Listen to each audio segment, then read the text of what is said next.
پاکستان سے باہر میں ایک ملک میں گیا، میزبان کے ساتھ تھا، اذان ہوئی تو مسجد میں چلے گئے۔ وہاں ایک سائڈ پہ مسجد میں لائبریری بنی تھی، تو وقت تھا، میں نے کہا چلو کوئی کتاب دیکھتے ہیں۔ میں نے وہاں ایک کتاب دیکھی، اس کا نام تھا مختصر صحیح بخاری۔ اب صحیح بخاری ہے، اس کی 2 جلدیں ہیں، 30 اجزاء، 30 پارے ہیں اور 9082 روایات ہیں۔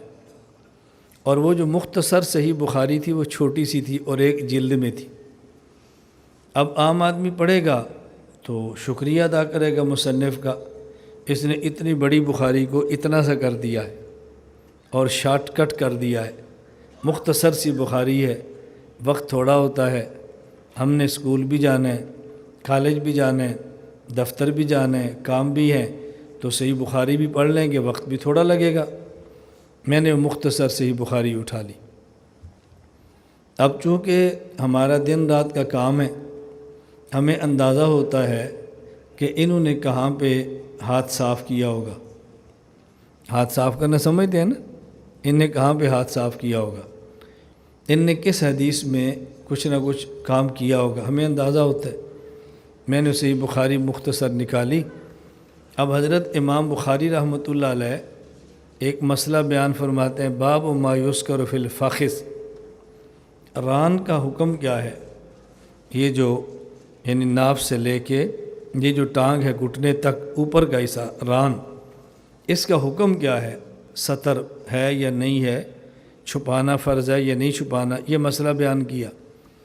حضرت امام بخاری رحمۃ اللہ علیہ حضرت انس رضی اللہ تعالیٰ عنہ سے روایت لائے کہ میں سواری پر سوار تھا، دوسری سواری پہ رسول اکرم صلی اللہ علیہ وسلم ہے، سواری چل رہی تھی تو نبی کریم صلی اللہ علیہ وسلم کا جو تہمت مبارک تھا، جو چادر آپ نے پہنی تھی، وہ تھوڑی سی کھسک گئی اور ران نظر آیا۔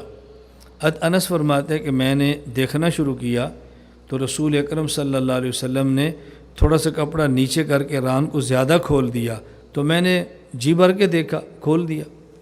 اب صرف اتنا مسئلہ بیان کیا اور اس کے بعد انہوں نے صحیح بخاری کا اگلا مسئلہ شروع کر دیا۔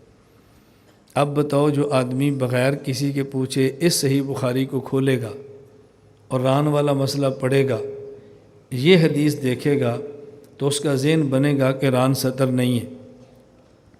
اب اگر وہ نکر پہن کے ساحل سمندر پہ سیر کرتا پھرے، تم کو کچھ حیا کر، کیا ہوا؟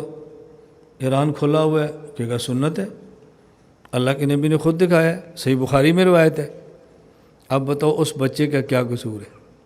وہ تو سنت سمجھ کے لگا ہوا ہے نا، وہ تو سنت سمجھ کے لگا ہوا ہے، اس بچے کا کیا قصور ہے؟ یہ چونکہ اس نے پوچھا نہیں کہ میں حدیث کی کون سی کتاب کا مطالعہ کروں، اپنی مرضی سے گیا، دکان سے کتاب لی اور خرید کے مطالعہ شروع کر دیا۔ اب آپ ایک بچے کو دیکھتے ہیں، اس نے بخاری شریف کی یہ حدیث دیکھی اور نکر پہن کے وہ کھیلتا ہے، کودتا ہے، سطر کا خیال نہیں کرتا۔ آپ اس کو کہتے ہیں بھئی یہ سطر ہے، وہ کہتا ہے کہاں لکھا ہے؟ آپ کہتے ہیں تعلیم الاسلام۔ کہاں لکھا ہے؟ آپ کہتے ہیں بیشتی زیور۔ کہاں لکھا ہے؟ آپ اس کو کوئی اور کتاب بتاتے ہیں۔ وہ کہے گا ایک طرف تعلیم الاسلام ہے، ایک طرف بیشتی زیور ہے، ایک طرف فلانی کتاب ہے، اور ایک طرف بخاری شریف میں رسول اکرم صلی اللہ علیہ وسلم کا مبارک عمل ہے۔ اب آپ اس بچے کو کیسے سمجھائیں گے؟ اب اس کو غلطی کہاں سے لگی ہے؟ حضرت امام بخاری رحمۃ اللہ علیہ نے نمبر 1 یہ رسول اکرم صلی اللہ علیہ وسلم کا مبارک عمل نقل فرمایا ہے۔ نمبر 2 اس کے بعد رسول اکرم صلی اللہ علیہ وسلم کا ارشاد نقل کیا کہ آپ نے فرمایا الفخذ عورتن، کہ ران یہ سطر ہے۔ اس کے بعد حضرت امام بخاری رحمۃ اللہ علیہ نے پھر مسئلہ بیان فرمایا کہ ایک حدیث سے ثابت ہو رہا ہے کہ ران سطر نہیں ہے اور ایک حدیث سے ثابت ہو رہا ہے کہ ران سطر ہے، ہم کس حدیث پر عمل کریں؟ تو امام بخاری فرماتے ہیں حدیث انس احوط،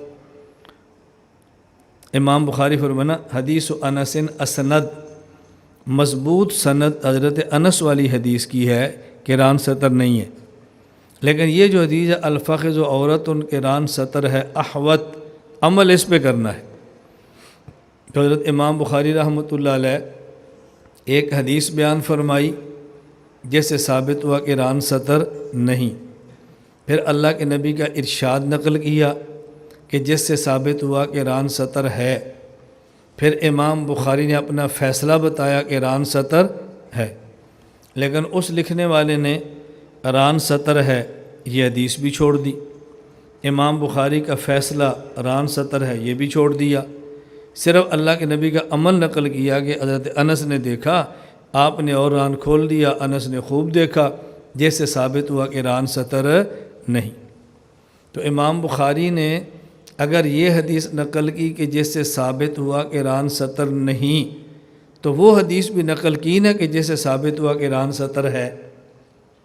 اور انہوں نے کیا کہا تھا کہ میں بخاری کا خلاصہ نقل کر رہا ہوں، یعنی جو حدیث 2 بار آئی ہے اس حدیث کو 1 بار نقل کروں گا، جو 3 بار آئی ہے اس کو 1 بار نقل کروں گا، جو 4 بار آئی اس پر 1 بار نقل کروں گا۔ میں تکرار کو ختم کر کے بخاری چھوٹی کر رہا ہوں۔ یہ بخاری چھوٹی ہوئی یا شریعت چھوٹی ہو گئی؟ آپ خوش تھے بخاری چھوٹی ہوگی، ہمیں غصہ چڑھ رہا ہے کہ شریعت چھوٹی ہو گئی، اور غصہ آپ کو ہمارے اوپر چڑھنا ہے کہ یہ کسی کو برداشت نہیں کرتے، یہ کسی کو قبول نہیں کرتے۔ بھئی جب ہم دین سمجھ رہے ہیں تو ہم کیسے برداشت کریں گے؟ ہم علماء ہیں، نبی کے وارث ہیں، تو جو نبی کی شریعت میں اندر کانٹ چھانٹ کرے گا ہم اس کو کیسے برداشت کریں گے؟ نبی کے وارث ہونے کا تقاضا ہے کہ ہم بتائیں کہ یہ غلطی ہوئی ہے۔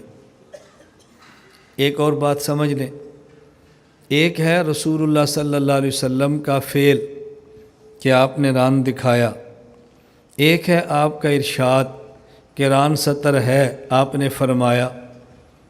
جب 2 حدیثیں آ جائیں، ایک اللہ کے نبی کا فعل ہو اور ایک اللہ کے نبی کا ارشاد ہو، قول، اور ان دونوں میں بظاہر تعارض اور ٹکراؤ نظر آئے، تو پھر عمل کس پہ کرتے ہیں؟ محدثین فرماتے ہیں کہ رسول اکرم صلی اللہ علیہ وسلم کے قول کو رسول اللہ علیہ وسلم کے فعل پہ ترجیح ہوتی ہے۔